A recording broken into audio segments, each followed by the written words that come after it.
I want to begin with Israel, Mr. President, because Sunday marks 6 months since October 7th. And you gave an interview recently to Israel Hayom, which was characterized by many on the left as being critical of Israel. Then Jonathan Tobin writes this morning, wait a minute, that's not right. Trump was the friendliest president ever for Israel. Have you been mischaracterized in your advice to Israel?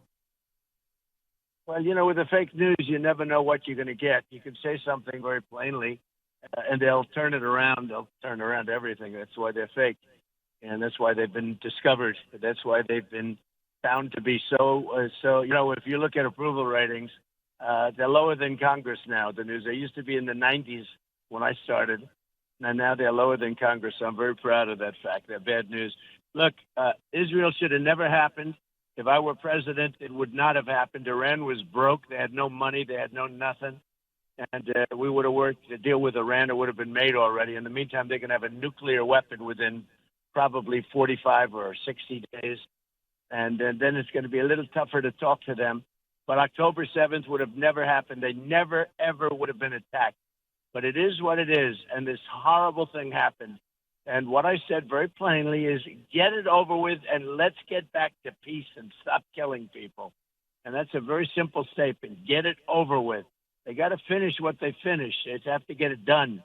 Get it over with and get it over with fast because you have to get back to normalcy and peace. The whole world is blowing up with this idiot president we have. He's an idiot. He's the dumbest president we've ever had. He's the most corrupt, and he's the most incompetent, and he's the worst president we've ever had by a fact. I say, and you've listened to plenty of them, if you add up the 10 worst presidents in history, they haven't done the damage that this guy's done to our country. What he's done at the border with allowing probably 15 million people by this time into our country and plenty more coming, it's just insane. What they have done to our country in 3.5 years is unbelievable. But you are still standing 100% with Israel. You achieved the Abraham Accords, which was the first peace deal since Sadat. And so are you still 100% with Israel? And what's your advice to Netanyahu beyond get it over with in a hurry? Well, that's all the advice you can give. I mean, that's the advice. You got to get it over with, and you have to get back to normalcy. And I'm not sure that I'm loving the way they're doing it because you got to have victory. You have to have a victory. And it's taking a long time. And the other thing is they put out tapes all the time. Every night they're releasing tapes of a building falling down. They shouldn't be releasing tapes like that. That's why they're losing the PR war. Israel is absolutely losing the PR war. That's how I read your interview. I read your interview as saying they're losing the PR war. They've got to stop releasing bad video and win the war by going into Rafah. They're releasing the most heinous, most horrible tapes of buildings falling down. And people are imagining there's a lot of people in those buildings or people in those buildings. And they don't like it. And I don't know why they release, wartime shots like that. I guess it makes them look tough. But to me, it doesn't make them look tough. They're losing the PR war, and they're losing it big. But they've got to finish what they started, and they got to finish it fast, and we have to get on with life. All right, Mr. President, last night, your former Secretary of State, Mike Pompeo, was on with Laura Ingraham, and they went over the numbers, and it's really startling. In the last year that you were president, 342 Chinese nationals crossed our southern border. Last year, 24,000 did, and this year, thus far, 22,200, 46,000 Chinese nationals in 18 months. What do you think they're up to? That's right. Well, we had the safest border in history, and you saw that chart that was released a couple of days ago where literally the day I left office, we had the lowest number in history. And then it looked like a rocket ship right after that. Everybody started pouring into our country. He took all sanctions off. What this guy did to our country. And we have not only Chinese, we have them coming from all over. We have Congo.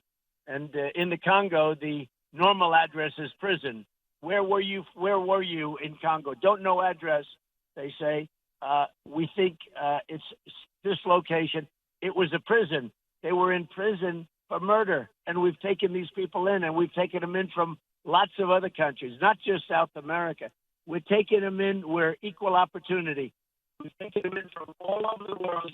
All over the world they're coming in, and they're coming in from countries where there are big problems, and they're tough people too. These are tough people, These What are do you think the very, very Chinese tough. nationals are doing? You don't get out of China without permission, according to Secretary Pompeo. No, And there might be they're one or two probably who can building slip. an army. They're probably building an army from within. I mean, you look at what's happening. They're very healthy young men for the most part. And it's up to over 30,000 now. That's a lot of people. It's up to over 30,000. They're young and they're healthy. I see the pictures of them. I see them on television tapes also. I mean, these are young, healthy people. And you They say, are what's building going an on? army.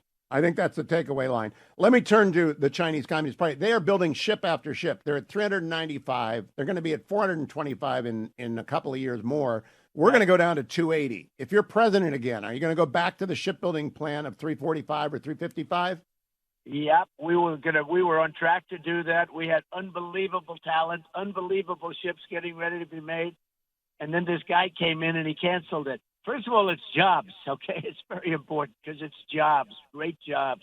But, I rebuilt the entire military, and the one thing was the ships are, they take longer to do. We were set to do something great. We started the process. We gave, as you know, the destroyers, we gave Wisconsin a tremendous yard in Wisconsin. Oh, yeah, the new frigates. A very big contract to do frigates. They were beautiful. They look like, because I'm into beauty, to be honest with you.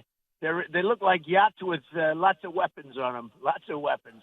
But and they've really come out good. But we were giving out a lot of ships, and then this guy came in, and he has no idea what he's doing, no idea whatsoever. China's Mr. President, shipbuilding. China is on a shipbuilding message like nobody's seen before. I agree. We got to turn around. Let's turn to politics. First of all, just off the cuff, you gave a line in Wisconsin about Christian Visibility Day on November 5th that had me laughing out loud. Was that in the teleprompter? Was that impromptu? Where'd that come from? Because it was very funny. No, that wasn't in. That was not in the teleprompter. I was thinking about how insane this was with the Transgender Day on Easter. And now he's going around saying, he didn't know that. He didn't. For 3 days he knew about it. And now all of a sudden he didn't know about it. This guy lies. What he lies most about is his golf handicap. He's not only is he not a 6, he's not a 36. 36 is the worst handicap you can have before, to qualify. He does not qualify for 36. Yeah, I think I'm in the same category. You never want to play golf with me. If truckers are in, listen to this. If truckers are in there, he's a trucker. If jet pilots are in there, I flew jet pilots. The guy is just, we got to get him out of there. We got to get him out of there. Now, you have said you'll debate him anywhere, anytime. Do you think he'll agree to any debates? Anywhere, anytime. Do you think he'll agree? I don't think so, but I hope he does. I think what happened is, that white stuff that they happened to find, which happened to be cocaine in the White House. I don't know. I think something's going on there. Because I watched his State of the Union, and he was all jacked up at the beginning. By the end, he was fading fast. There's something going on there. I want to debate, and I think debates with him, at least, should be drug tested. I want to Mr. President, are you suggesting President Biden's using cocaine? I don't know what he's using, but that was not. Hey, he was higher than a kite. And by the way, it was the worst. It was the worst address I've ever seen. State of the Nation. I'll tell you, State of the Union. That's not State of the Union because he doesn't represent us properly. That I can tell you. But he's obviously being helped some way because most of the time he looks like he's falling asleep, and all of a sudden he walked up there and did a poor job. But he was all jacked up. So who helps your ticket the most, do you think? Well, I mean, I have some very good people. You know a lot of the people that are on your show all the time, and they're very good. I have very good people, but I'm just not prepared to say. We have some great people. And I'm going to pick somebody that's going to, most importantly, you always have to say good president. If something happens, it's got to be somebody that can be a good president, which Biden doesn't have. Biden has one of the worst people. People can't even believe it. And I think it's going to end up being a big part of the campaign because it's surprising to me if he makes it to the gate. But if he does, how long is he going to stay? I don't know. I think she becomes a very big part of the campaign. That's why I think your vice president is going to be compared to her a lot. And so it'll be very interesting. I agree. Yeah. I got to ask you about, you just mentioned conspiracy. Watergate scholar Jeff Shepard has unearthed via FOIA a bunch of documents showing unlawful collusion in 1974 and leading up to President Nixon's resignation 50 years ago. Unlawful collusion between prosecutors, the judge, partisan Democrats, some press. No one's paying much attention to these documents that Shepard found. Do you think Nixon was the first victim of lawfare? Well, in many ways, and I was a fan of his in many respects, okay, and so were you. But in many ways, he was his own worst enemy, and he did things that were he didn't treat some people well, and those people ended up coming back to get him. But in many ways, he was his own worst enemy. He was certainly, they went after him like they've never gone after anybody. He made some mistakes, to put it mildly. The firings were a mistake. You notice the way I kept people that I couldn't stand?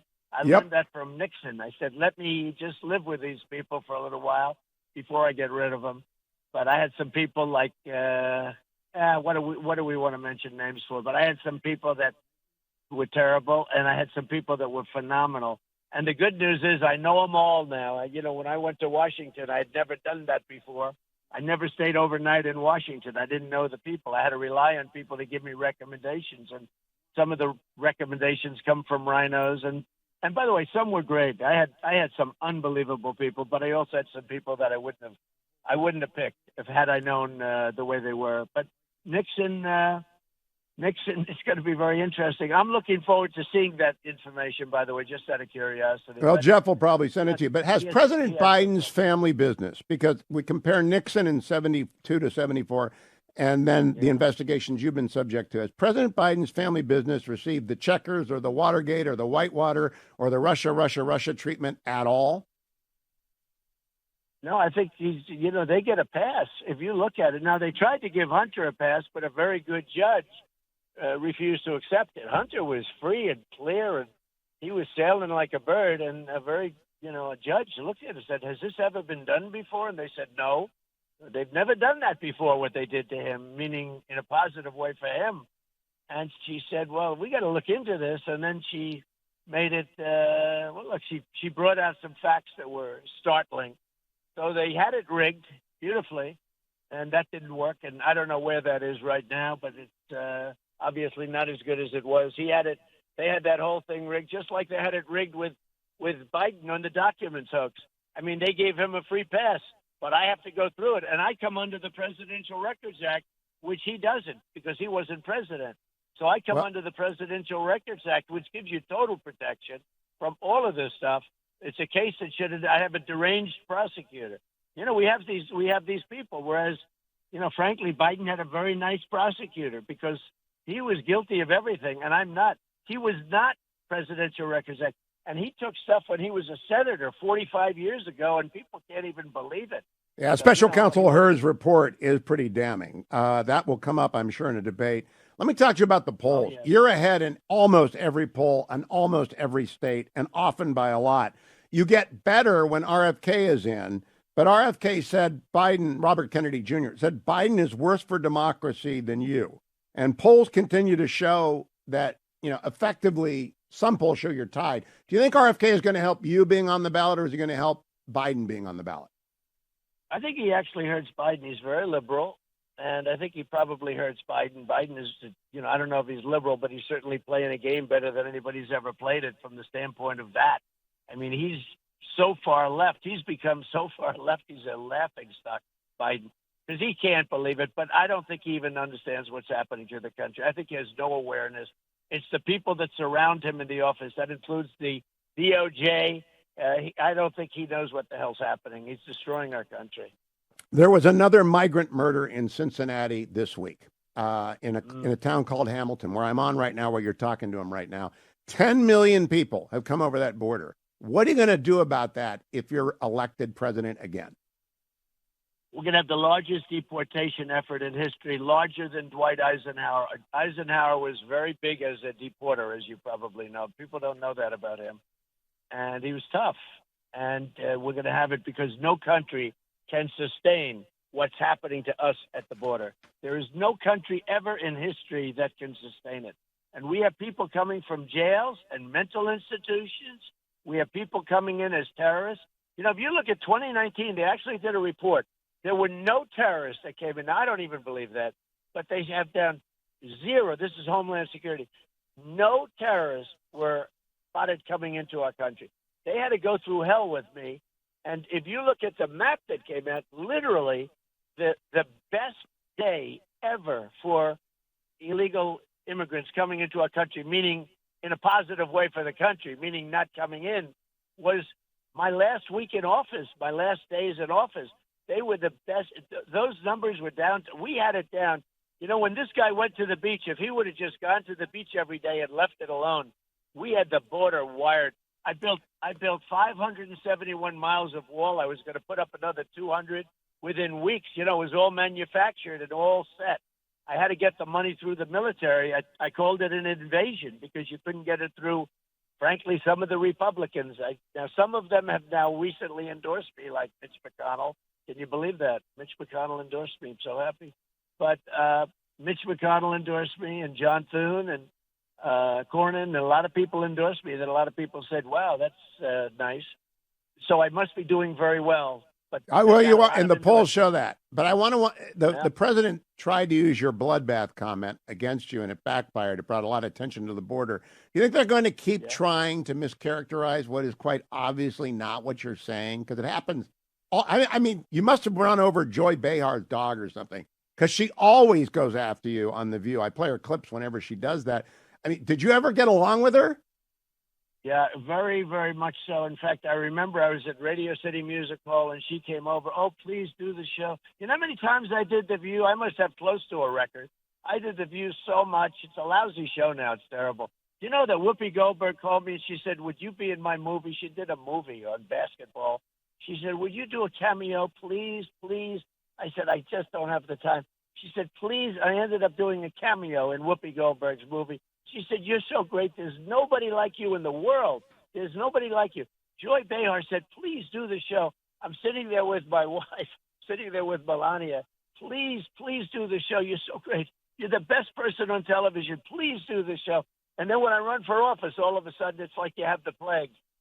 Oh, my, I got to tell you, she does kind of lose control when she starts talking about you. I'm going to get calls from your team pretty soon. So I want to wrap this up, Mr. President, but I want to ask you a couple of fun questions like I always do, because I want to add to the biographer's material.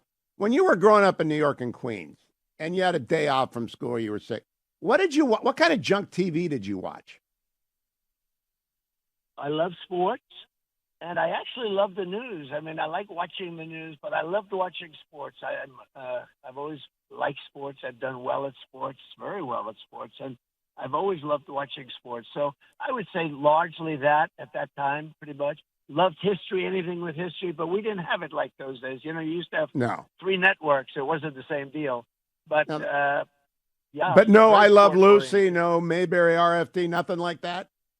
A little bit, but not so much. No, All right. Not so much. Now, I've never seen a picture of you on a yacht. It seems like billionaires love yachts a lot, or sailing, and you're not on them. Why is that? Well, I had a yacht, and I bought Khashoggi's yacht, the Nabila, it was called. It was an incredible yacht. But the problem I had is I play golf, and you can't play golf and have a yacht because you want to play golf, and then you're supposed to go on the yacht. You'd rather play golf. So I used to have that yacht sitting around for months, and I'd never even see it. And I ended up selling it. It was a beautiful yacht, but yachting wasn't for me because if you're a golfer, you can't be a golfer and a yachter. All right. So that brings me back to President Biden. I call him infirm. And people say, well, he's roughly the same age as Donald Trump. I said, well, chronological age is not physiological age. No, he's not. Yeah. How often do you play golf? Because I want people to understand you're out there working, exercising, all that. How often do you play? And I do it as a form of exercise. I play 3-4 times a week. I run through the course. I run fast. I play well. I win club championships, which is sort of like our major. Our major is winning club championships. I just won the regular club championship, which you're playing 25-year-old kids in a lot of cases. But I just won the regular and the senior club championship at a big course in Florida. That's a very good course, Trump International. It's a great course with a lot of great players. I won both. I play well. I mean, I watched Biden swing. He couldn't break 200. In my opinion, he could not break 200. But I watched him challenge me. Oh, I'll give him 3 strokes aside. This guy couldn't give anybody 3. if you take a person that never played before, they'd beat him. And, it's sad because he can get away with it. He'll say, I'll give him 3 strokes a set. He can't play. He knows he would never play you, so he can talk that way. Do you think he can actually? I do it for exercise because in my way, it's a pretty good form of exercise. Of course, yes, it is. Do you think the president, if he agreed to a debate, would have to have it seated, or could he actually stand up for 2.5, 3 hours debating you? I don't think he could stand up. I don't know. I would hope that he could. But, hey, look, I would rather have him be a great president and not even be doing this. I would rather – he's the worst president in the history of our country. I would rather – which should be good for getting elected, okay? It should be. I tell you what, I ran twice. I did great twice. I got millions more votes the second time than I did the first time, and a lot of bad things happened. But I'll tell you what, there has never been spirit like I've seen for this time. The people – the spirit, the love, and the crying and the laughter. There has never been the rallies. You see the rallies. I did Michigan. Wisconsin. Michigan was unbelievable. Wisconsin was unbelievable. And, we're still 6.5 months away, right? The level of love and the spirit and the love of our country, I've never seen. The flags with my picture on it and the American flags all over the place. I've never seen anything like it. Bigger than 16 and bigger than 20. And you know that because you see it too. I do. That's why I called you up for this. Thank you for joining me, Mr. President. Last question. The Afghanistan debacle.